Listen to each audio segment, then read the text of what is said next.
اعوذ باللہ من الشیطان الرجیم بسم اللہ الرحمن الرحیم سورہ نوح اونلی اردو ٹرانسلیشن۔ شروع کرتی ہوں اللہ تعالیٰ کے نام سے جو بڑا مہربان نہایت رحم والا ہے۔ یقیناً ہم نے نوح علیہ السلام کو ان کی قوم کی طرف بھیجا کہ اپنی قوم کو ڈرا دو اور خبردار کر دو اس سے پہلے کہ ان کے پاس دردناک عذاب آ جائے۔ نوح علیہ السلام نے کہا، اے میری قوم، میں تمہیں صاف صاف ڈرانے والا ہوں کہ تم اللہ کی عبادت کرو اور اسی سے ڈرو اور میرا کہنا مانو، تو وہ تمہارے گناہ بخش دے گا اور تمہیں ایک وقت مقررہ تک چھوڑ دے گا۔ یقیناً اللہ کا وعدہ جب آ جاتا ہے تو مؤخر نہیں ہوتا، کاش کہ تمہیں سمجھ ہوتی۔ نوح علیہ السلام نے کہا، اے میرے پروردگار، میں نے اپنی قوم کو رات دن تیری طرف بلایا، مگر میرے بلانے سے یہ لوگ اور زیادہ بھاگنے لگے۔ میں نے جب کبھی انہیں تیری بخشش کے لیے بلایا، انہوں نے اپنی انگلیاں اپنے کانوں میں ڈال لی اور اپنے کپڑوں کو اوڑھ لیا اور اڑ گئے اور بڑا تکبر کیا۔ پھر میں نے انہیں بآواز بلند بلایا اور بے شک میں نے ان سے اعلانیہ بھی کہا اور چپکے چپکے بھی، اور میں نے کہا کہ اپنے رب سے اپنے گناہ بخشواؤ اور معافی مانگو، وہ یقیناً بڑا بخشنے والا ہے۔ وہ تم پر آسمان کو خوب برساتا ہوا چھوڑ دے گا اور تمہیں خوب پے در پے مال اور اولاد میں ترقی دے گا اور تمہیں باغات دے گا اور تمہارے لیے نہریں نکال دے گا۔ تمہیں کیا ہو گیا ہے کہ تم اللہ کی برتری کا عقیدہ نہیں رکھتے، حالانکہ اس نے تمہیں طرح طرح سے پیدا کیا ہے؟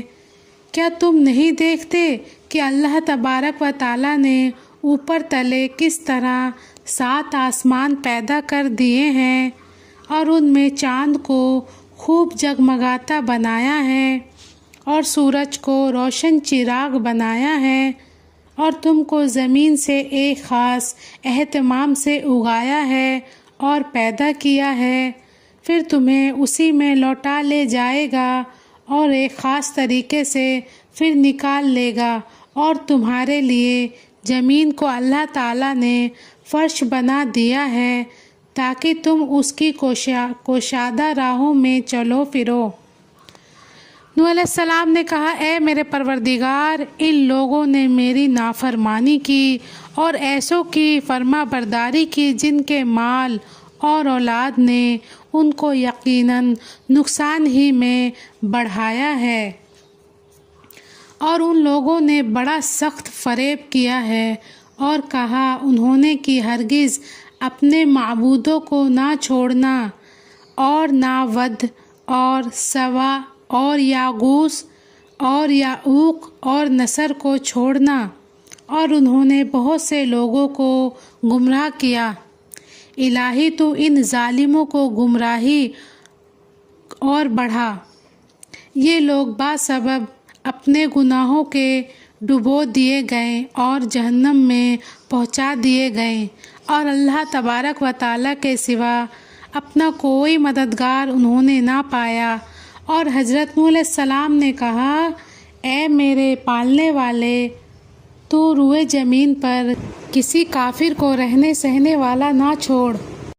اگر تو انہیں چھوڑ دے گا تو یقیناً یہ تیرے اور بندوں کو بھی گمراہ کر دیں گے، یہ فاجروں اور ڈھیٹ کافروں ہی کو جہنم دیں گے۔ اے میرے پروردگار، تو مجھے اور میرے ماں باپ اور جو ایمان کی حالت میں میرے گھر میں آئے اور تمام مومن مردوں اور تمام مومن عورتوں کو بخش دے، اور کافروں کو سوائے بربادی اور کسی بات میں نہ بڑھا۔ اللہ حافظ۔